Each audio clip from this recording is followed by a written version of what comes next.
Bella a tutti ragazzi, ben ritrovati in un nuovo video dell'esperto di calciomercato Batman Napoletano. In questo video, in questo primo video di giornata, scusate prima di tutto se ieri non sono usciti tanti video, è uscito solo un video uno shorts è uscito, però non c'erano contenuti da fare, non c'erano notizie, non c'era niente da fare. Quindi ho preferito far uscire solo quel video breve che parlava di Aslani, di un possibile addio. Allora, in questo video andremo a parlare di chi andrà ai mondiali 2026 e andrò a dire prima le 12 squadre che secondo me andranno a passare il turno senza passare per i playoff e poi vi andrò a dire le 4 squadre che secondo me passeranno grazie ai playoff. Allora partiamo subito con chi passa ai playoff, con chi passa il turno da testa di serie. Allora, prima squadra, vabbè, alcune già sono qualificate, però tipo l'Inghilterra, però vabbè, non...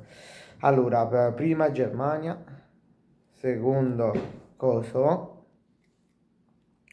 poi terza Francia, quarta Scozia di Scott McTominay,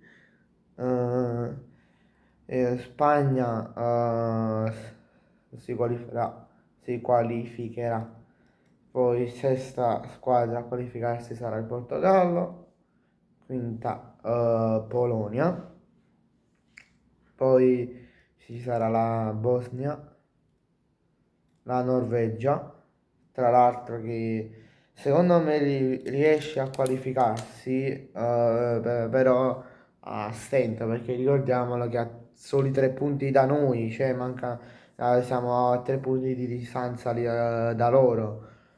E, e quindi non c'è, come io so dire, non passerà ma con molta difficoltà. Poi ehm, ottava nazionale, cioè scusate, la nona nazionale a qualificarsi sarà la Macedonia del Nord. Poi ci sarà l'Inghilterra e la Croazia. Invece per i playoff, le 4 squadre che andranno a qualificarsi per i playoff saranno Italia, Svizzera, Danimarca e Olanda.